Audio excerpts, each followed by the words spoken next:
Morning. Morning, Jim. I'm not allowed to salute, but just to be clear, I'm saluting the Minister of National Defense, not the Chief. That's not appropriate. Good morning, everyone. Bonjour tout le monde. Thank you for being here. Chief, Minister of Defense, colleagues. Janice, thank you for that introduction. Hopefully you got my version of it. We're able to read it out. It is a pleasure. There's no better place to have this announcement, this discussion, than the Monk School. It's an absolute pleasure to be here. This institution, over the course of the past two decades, faculty, students, graduates have helped shape Canada's domestic policies, our geopolitical strategies, and of course, beyond our shores as well. And we wanted to make this announcement here because your insights here at Monk have never been in more demand than at this hinge moment in our history. Threats from a more dangerous and divided world are unraveling the rules-based international order. An order that was fused by the settlements at the end of the Second World War and the end of the Cold War, an order on which Canada has relied for longer than many of our lifetimes. And while the consequences of these developments are profound, we have agency. We have agency in determining what comes next. Canada can work towards a new international set of partnerships that are more secure, prosperous, just, and free. We can pursue deeper alliances with stable democracies who share our interests, values, principles, and history. And we can help create a new era of integration between like-minded partners that maximizes mutual support over mutual dependency. A new system of cooperation that promotes greater resilience rather than merely a quest for greater efficiency. Now, we can aspire to such a world, but aspiration without effort is just empty rhetoric. If we want a better world, we will have to make difficult choices and work harder than we've had to in decades. Government must start by fulfilling its most fundamental role, which is to defend Canadians. And the primary focus of my remarks today will be the nature and scale of what that will require in this new age. But first, let me stress that there can be no true security without economic prosperity. And that's one of the many reasons why so much of the energies of Canada's new government is dedicated and will be dedicated to transforming our economy to become the strongest in the G7. Getting there will require doubling the rate of home building, creating one Canadian economy out of 13, realizing our full potential as an energy superpower, pursuing a host of other nation-building projects, and diversifying our international commercial relationships with reliable partners. None of these goals will come easily or quickly. All will require ambition, collaboration, and, yes, on occasion, sacrifice. In a darker, more competitive world, Canadian leadership will be defined not just by the strength of our values, but also the value of our strength. A more confident, united Canada, a stronger Canada can help transform this age of disorder into an era of prosperity for all Canadians. And simply put, if we want a more reliable world, we need a stronger Canada. If Canada came of age at Vimy Ridge, we matured in the decades that followed D-Day. Depuis la Deuxième Guerre mondiale, le Canada a affirmé son indépendance. Nous avons forgé notre propre identité et de nouvelles alliances. De plus en plus, nous nous sommes éloignés du Royaume-Uni et nous nous sommes rapprochés des États-Unis. Nous sommes restés aux côtés des Américains tout au long de la guerre froide et lors des décennies suivantes, alors que les États-Unis ont joué un rôle prédominant sur l'échiquier mondial. Aujourd'hui, cette prédominance est chose du passé. With the fall of the Berlin Wall, the United States became the global hegemon. Its gravitational pull on Canada, always strong, became virtually irresistible and made the US our closest ally and dominant trading partner. But now, the United States is beginning to monetize its hegemony, charging for access to its markets and reducing its relative contribution to our collective security. In parallel, the world's trade routes, allegiances, energy systems, and even intelligence itself are being rewired. Rising great powers are now in strategic competition with America. A new imperialism threatens. Middle powers must compete for interests and attention, knowing that if they're not at the table, they're on the menu. Indeed, the threats that Canada faces are multiplying. Hostile powers, including foreign governments and non-state actors, are transcending geography to threaten our sovereignty. Terrorist entities have developed new capabilities and expanded their reach to challenge global security and put our communities at risk. Cyber attacks from the other side of the world can undermine our government, bankrupt our businesses, and paralyze our infrastructure. Et plus de leur capacité en ce qui a trait à la cybersécurité, les capacités militaires traditionnelles d'États comme la Chine et la Russie sont, elles aussi, en croissance. Malheureusement, nous ne pouvons plus compter sur notre situation géographique pour protéger les Canadiens et Canadiennes face à ces menaces. The long-held view that Canada's geographic location will protect us is becoming increasingly archaic. Threats which felt far away and remote are now immediate and acute. And as our climate changes and the polar ice recedes, Canada's Arctic is becoming more accessible and more vulnerable to commercial and military activity. We've been jolted awake by new threats to our security and sovereignty, including from an emboldened Russia and an assertive China. Russia's barbaric invasion of Ukraine shattered previous assumptions of European post-Cold War security, leading to sharp reappraisals of the costs of collective responsibility and underscoring how precious and precarious are international law, sovereignty, territorial integrity, and human rights.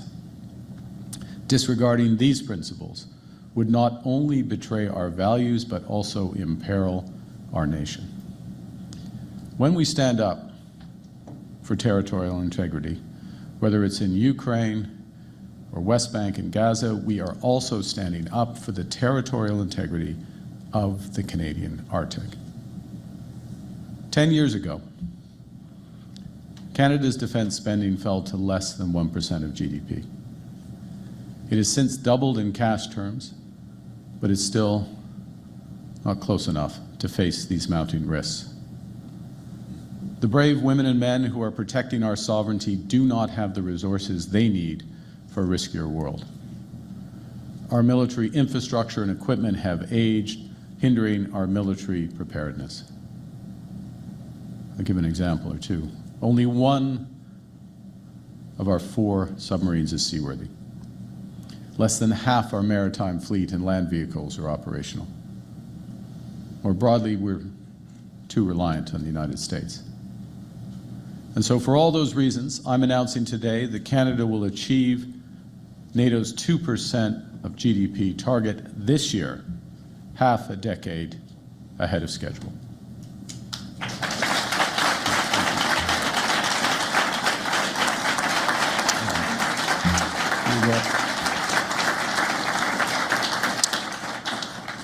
And we will further accelerate our investments in years to come, consistent with meeting these new security imperatives.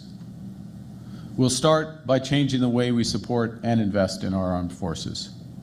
We will change the way we arm the men and women who serve, so we can fight on new battlegrounds in unfamiliar territory, so we can defend every inch of our sovereign territory from seafloor to the Arctic to cyberspace, so we can protect Canadians, our interests, and our allies. Canada's new government will rebuild, reinvest, and rearm the Canadian Armed Forces with a strategy that rests on 4 pillars. Investing in the foundations of defense, the women and men who serve, and the equipment and infrastructure that they use. Second, we will enhance and expand our military capabilities. Third, we'll strengthen Canada's defense industry. And we will diversify Canada's defense partnerships.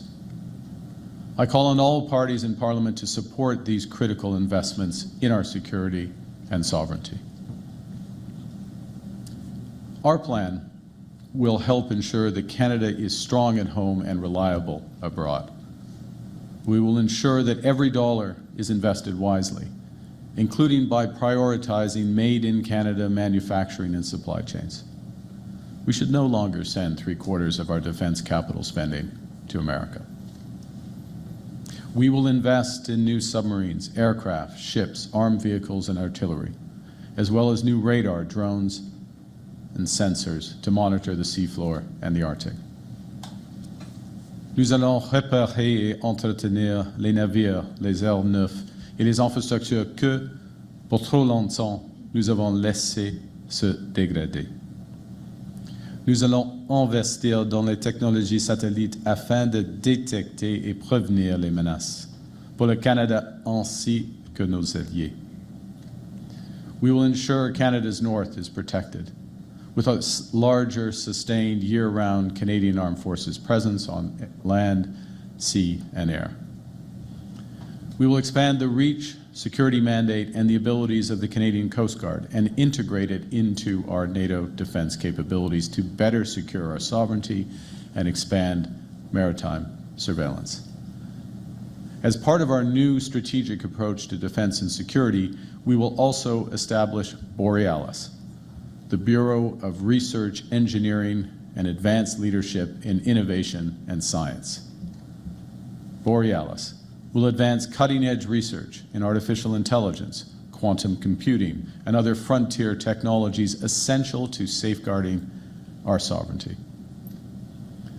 Nous allons pallier le manque de personnel dans les forces armées canadiennes en modernisant le processus de recrutement, en bâtissant de nouveaux logements et sur nos bases militaires, en améliorant l'accès aux soins de santé et aux services de garde. Nous allons donner à chaque membre de nos forces armées une augmentation salariale bien méritée, qui contribuera aussi au recrutement et à la rétention du personnel. En ce moment même, les forces armées canadiennes luttent contre les feux de forêt pour protéger leurs compatriotes et leurs communautés. Elles défendent nos côtes et nos eaux. Elles patrouillent l'Arctique et soutiennent nos alliés aux frontières de la Russie. Elles le font dans des conditions difficiles et trop souvent avec l'équipement inadéquat. Elles méritent mieux et elles auront mieux. In parallel, we are actively seeking to strengthen transatlantic security, particularly by becoming a participant in Rearm Europe. This will help diversify our military suppliers with reliable European partners and integrate the Canadian defense industry as full participants in 150 billion euros of Europe's rearmament program. To these ends, the Canada-EU summit later this month will be more important than ever. And Canada will arrive at this summit with a plan to lead, with new investments to build our strength in service of our values. This will include our support for a new NATO defense industrial pledge, which will be negotiated at the NATO summit. The defense industrial pledge encompasses both assets and infrastructure that support our defense goals. Canada is confident that our economic strategy and our many strategic resources, from critical minerals to cyber, will make major contributions to NATO security. We will support tangible commitments from our allies to provide NATO with the necessary resolve to deter aggression and protect against all adversaries in all domains. Our fundamental goal in all of this is to protect Canadians, not to satisfy NATO accountants. Ce qui va assurer notre sécurité et celle de tous les citoyens des pays membres de l'OTAN, ce sont des progrès tangibles et non un calcul mathématique. C'est l'approche que le Canada va préconiser et celle que nous présenterons à nos alliés de l'OTAN plus tard ce mois-ci. We will undertake this transformation of our military capabilities strategically, deliberately, and impactfully. Canada's Department of National Defence will immediately design a new defence policy that reflects both today's and tomorrow's threats, informed by experts, some in this room, and the experience of allies and partners, including Ukraine. We're in the process of creating a new defence procurement agency that will be guided by that new defence industrial strategy and overseen by our newly appointed Secretary of State for Defence Procurement. The Defence Procurement Agency will centralize decision-making and move at pace to get our armed forces the equipment they need when they need it. We will ensure that Canadian workers and businesses benefit from the huge increase in defence procurement that will be required, using Canadian steel, Canadian aluminum, Canadian critical minerals, Canadian cyber. Nous allons renforcer nos capacités industrielles et nous donner les outils nécessaires afin de répondre à nos besoins en matière de défense et saisir les opportunités associées. Nous allons investir davantage dans les armes et les munitions canadiennes, en plus de celles produites par un éventail d'alliés. It will be challenging to protect Canada and Canadians against growing and changing threats, all while building a stronger Canadian economy. But these are the imperatives of a more dangerous world. And as His Majesty the King reminded us just 2 weeks ago, our greatest challenges present immense opportunities. To build the military we need, we can deploy and develop Canadian innovation, Canadian ingenuity, Canadian industry. The transformation of our military capabilities can help with the transformation of our economy. Today, national defense already accounts for over 275,000 direct and indirect jobs across the country in over 3,000 communities, every province, every territory. Our renewed commitment to defense will create tens of thousands of more fulfilling, high-paying careers for Canadian workers. It will create enormous opportunities for Canadian businesses, yes, in the defense sector, but across a link of supply chains. From the production of the raw materials, steel and aluminum, to the truckers and rail workers who ensure their transit, to those who transform those materials into equipment, weapons, ammunition, vehicles. It will help drive innovation in sectors including AI, quantum, and cyber. It will safeguard Canada, as well as our interests and allies abroad. It will build Canada strong. Nous allons assurer notre sécurité dans un monde qui a été profondément transformé. Nous allons créer de bonnes carrières et de la prospérité à travers le Canada. En ce faisant, nous allons protéger cette prospérité, protéger notre qualité de vie et protéger notre façon d'être. Throughout Canada's history, there have been turning points where the world's fortunes were in the balance. That was the case at the start of the Second World War, just as it was at the end of the Cold War. And each time, Canada chose to step up, to assert ourselves as a free, sovereign, and ambitious nation, to lead on the path of democracy and freedom. And we are once again at such a hinge moment. Il est temps pour le Canada de tracer sa propre voie, de s'affirmer sur la scène internationale. Il est temps de défendre nos valeurs avec ceux qui les partagent. Il est temps de partager avec le monde une approche et une vision distinctes. Now is the time to act with urgency, with force, with determination. As the world grows more dangerous, Canada will ensure our country is protected from coast to coast to coast, while creating higher paying jobs across the land. Canada will lead with the values the world respects, the resources the world wants, an economy that leads the G7. We will build a strong, secure, and sovereign future for all Canadians and for all time. Thank you very much. Merci beaucoup.